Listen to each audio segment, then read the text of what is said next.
Guys, सलाम, नमस्ते, सत श्री अकाल। स्वागत है आप सबका हमारे YouTube चैनल ट्रैवलिंग वर्चुअल में, जहां आप कर सकते हैं ट्रैवलिंग हमारे साथ, वो भी घर बैठे।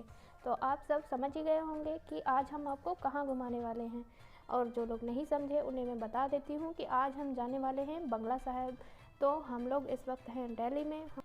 और ट्रैवलिंग का पहला रूल, अगर आप किसी भी जगह को सही से एक्सप्लोर करना चाहते हैं तो आप अपने ट्रांसपोर्ट का इस्तेमाल करने की बजाय अगर आप वहाँ के लोकल ट्रांसपोर्ट या बस का इस्तेमाल करते हैं तो वहाँ की जगहों को आप बहुत अच्छे से देख पाते हैं। तो इसलिए हम लोगों ने डिसाइड किया कि हम बस से ये दिल्ली को एक्सप्लोर करेंगे। तो हम लोगों ने अपने डेस्टिनेशन से बस पकड़ी थी और पहुँच गए हैं हम कनॉट प्लेस, जिसे सीपी कहा जाता है। सीपी दिल्ली का सबसे पोश एरिया है और यहीं पर ये बंगला साहिब गुरुद्वारा स्थित है।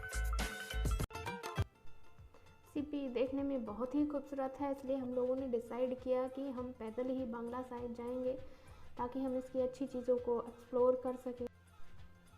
तो हम जब घूम रहे थे तो हमें ये एक दुकान दिखाई दी जो कि बहुत ही यूनिक है। देखिए इसकी टाइल्स पे क्या लिखा हुआ है।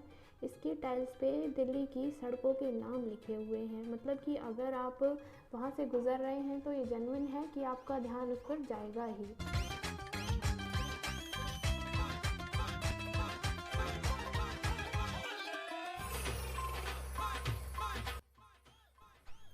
ये है पुराना हनुमान मंदिर जो कि कनॉट प्लेस में स्थित है।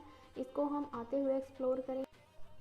तो हम लोग जहाँ बस से उतरे थे वहाँ से 10 मिनट चलने के बाद हम लोग बंगला साहिब सड़क पे आ चुके हैं और ये है बंगला साहिब का एंट्री गेट। यहाँ हम बंगला साहिब में एंटर कर चुके हैं। क्योंकि कैमरा अलाउड नहीं था इसलिए हम प्रॉपर कैमरे से वीडियो नहीं बना पाए हैं, इसलिए ये इतना शेक कर रही है, सो इसके लिए सॉरी। तो आइए चलिए एक्सप्लोर करते हैं बंगला साहिब को।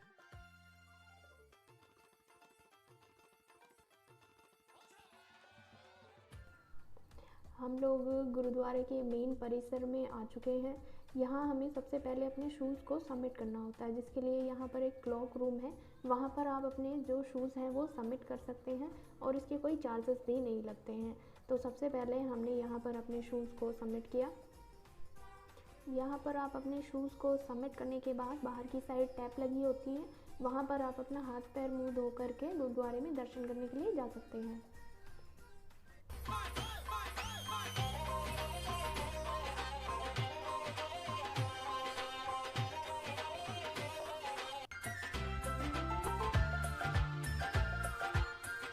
तो गाइस, अब हम आ चुके हैं गुरुद्वारे के सामने, जो गुरुद्वारे का मेन परिसर है।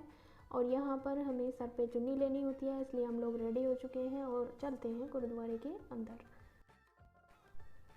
यहाँ पर ये सिस्टम मुझे बहुत यूनिक लगा। देखिए आपके पैर पानी में जाने के बाद भी आगे जो है वो कीचड़ नहीं होगा। ऐसे मंदिरों में देखा जाता है कि पानी गिरता है तो वहाँ पे बहुत ज़्यादा गीला गीला हो जाता है, लेकिन यहाँ पे ये नेट बिछाया हुआ है जिससे ये पैरों का पूरा पानी सोख लेता है और ये सीढ़ियाँ गीली नहीं होती हैं, जिससे गिरने का भी डर नहीं रहता है। और ये बंगला साहिब का शानदार परिसर देखने में कितना शानदार लगता है। तो आइए चलिए अंदर चलते हैं हमारे साथ।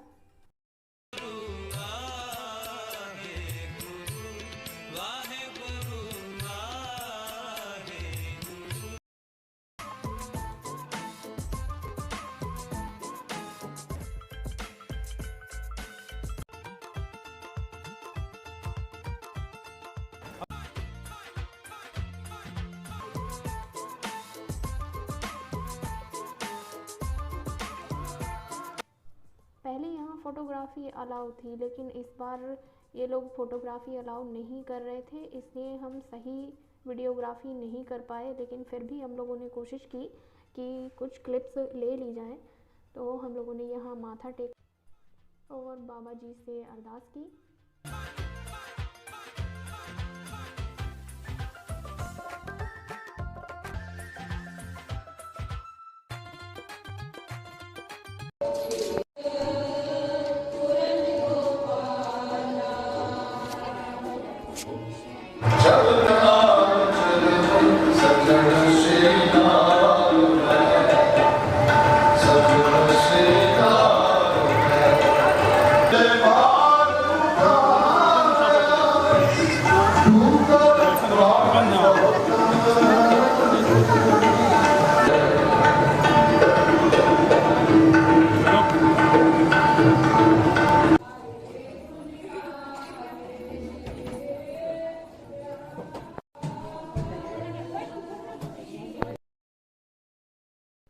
हम लोग एग्ज़िट गेट से बाहर आ चुके हैं और ये है गुरुद्वारा परिसर का भव्य नज़ारा।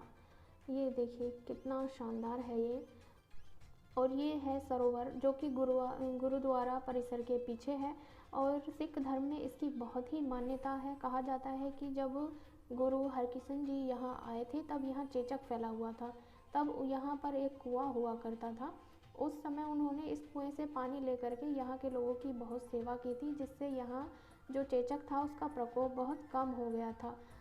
जिसके बाद राजा जयसिंह ने यहाँ पर इस टैंक का निर्माण करवाया था।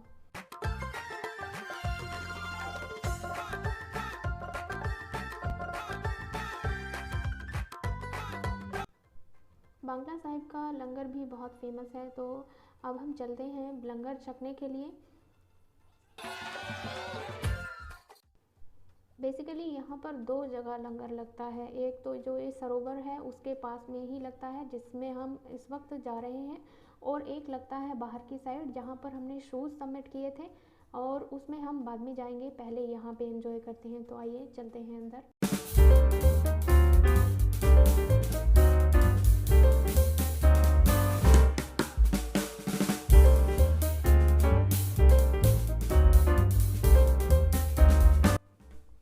जहाँ लंगर लगता है उसके बाहर का एरिया है। तो यहाँ पर लंगर के बर्तन रखे हुए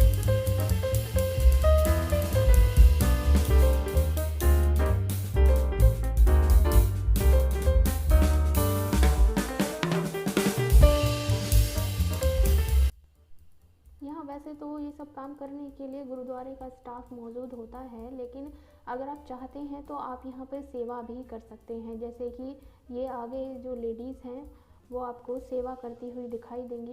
ये देखिए, ये जो लेडीज़ हैं वो अपनी मर्ज़ी से यहाँ पर सेवा कर रही हैं। ये दूसरी साइड खाना बन रहा है यहीं पर, और यहीं पर आगे पंगत बैठती है और यहीं पर लोगों को सर्व किया जाता है।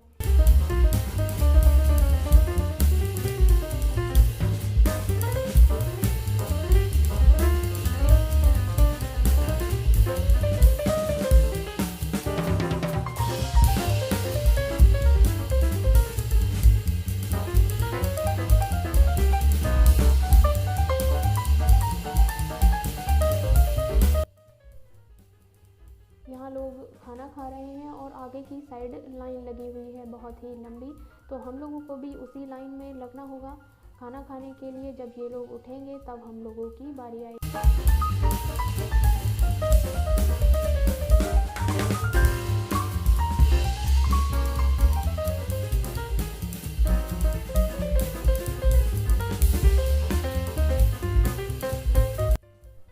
यहाँ से प्लेट और चम्मच लेनी होती है।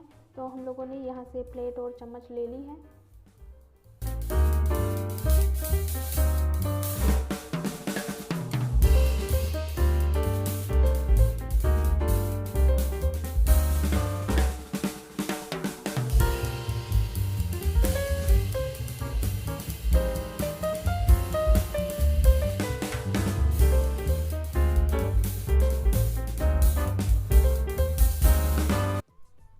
यहाँ पर हर रोज़ हज़ारों लोग खाना खाते हैं, लेकिन यहाँ की मैंने एक यूनिक बात देखी जो मुझे बहुत अच्छी लगी।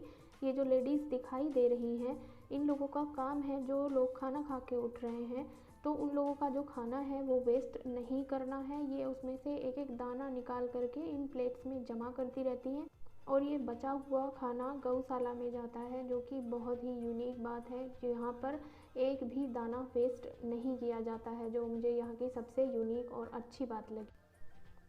लाइन में कम से कम 20 मिनट लगने के बाद हम लोगों का नंबर आया, और आज मेन्यू में था कढ़ी चावल, और कढ़ी चावल को हमने अच्छे से एंजॉय किया। उसके बाद हम बाहर आए और हम उसी दरवाजे से एग्ज़िट हुए जिससे इन हुए थे।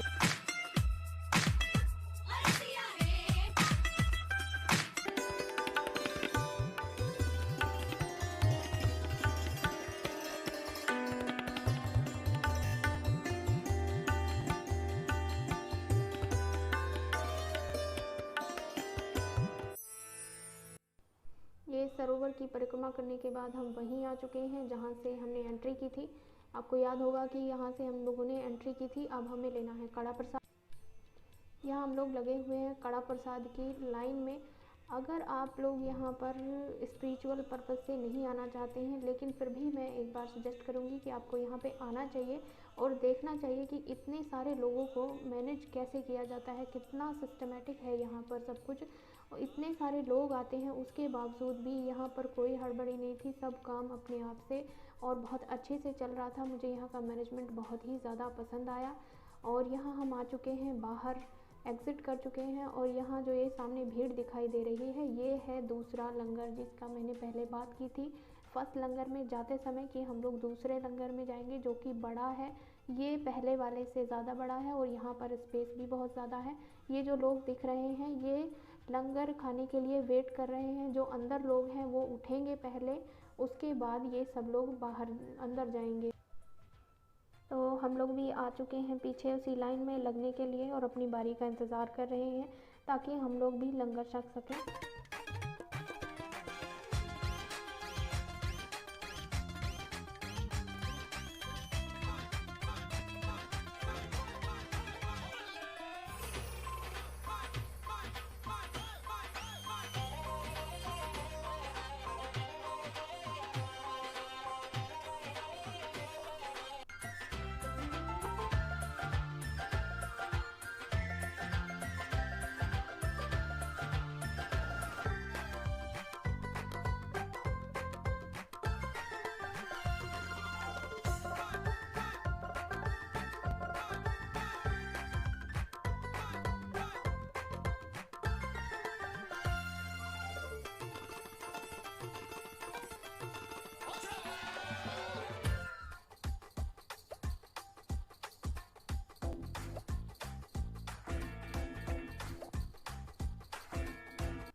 कम से कम 20 मिनट इंतज़ार करने के बाद हम लोग आ चुके हैं अंदर।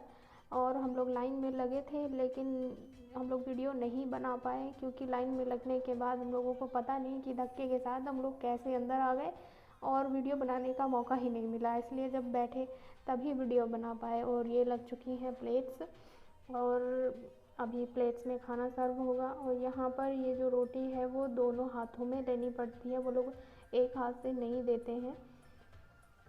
ये बात हमें पता नहीं थी और मैंने एक ही हाथ से पकड़ ली थी, तो ये मुझे वो काफ़ी बुरा लगा।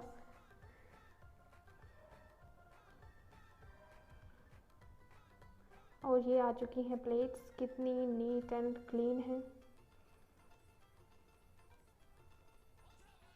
और ये लग चुका है खाना, हम लोग इंतज़ार कर रहे हैं खाना खाने का क्योंकि यहाँ पर सब लोग एक साथ ही खाना शुरू करते हैं। पहले सबको प्लेट्स लगेंगी और उसके बाद खाना सर्व किया जाएगा, फिर एक साथ सब लोग खाना शुरू करेंगे। और यहाँ पर कम से कम 500 लोग इस हॉल में आ सकते हैं, एक बार में बैठ के खाना खा सकते हैं। यहाँ पर खाना खाने का जो सिस्टम है वो इतना सिस्टमेटिक है कि एक बार कम से कम 500 से ज़्यादा लोग यहाँ पर बैठ कर खाना खा सकते हैं। और जब ये लोग उठेंगे तब दूसरे लोगों की बारी आएगी। तो हम लोगों ने खाना खा लिया है, अब बारी है प्लेट्स जमा करने की। हम लोगों ने यहाँ प्लेट्स जमा कर दी हैं। भीड़ काफ़ी ज़्यादा थी, इसलिए जो प्लेट्स थी वो हम लोगों से बीच में ही ले ली गई, नहीं तो ये काउंटर पे जमा करनी होती।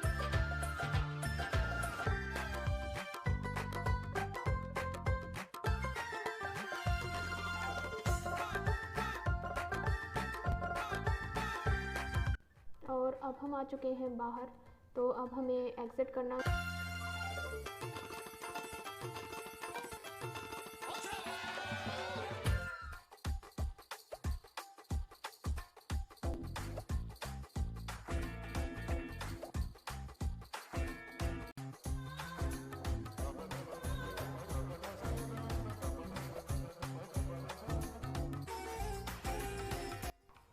अब हम पूरा बांग्ला साहिब देख चुके हैं, तो चलिए अब चलते हैं बाहर की तरफ। ये एग्ज़िट डोर है, यहाँ से हम निकल सकते हैं बाहर।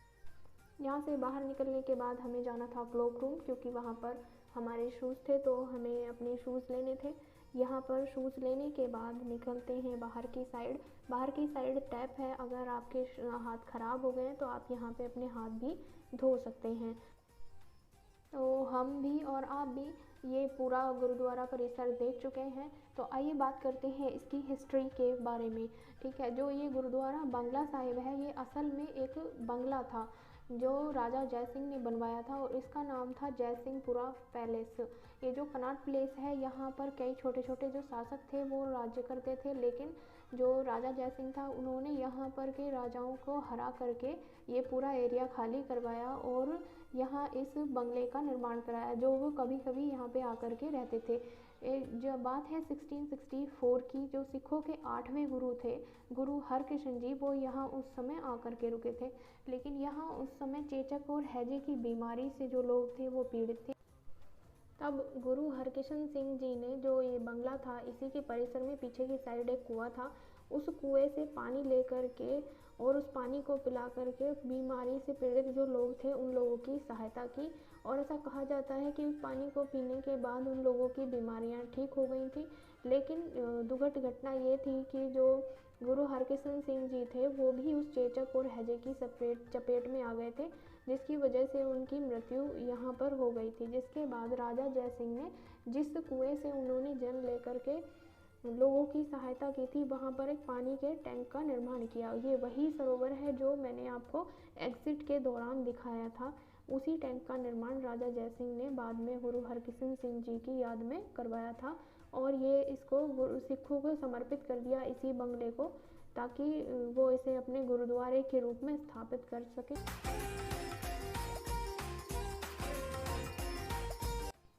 तो इसी के साथ आज का ये सेशन हम यही समाप्त करते हैं।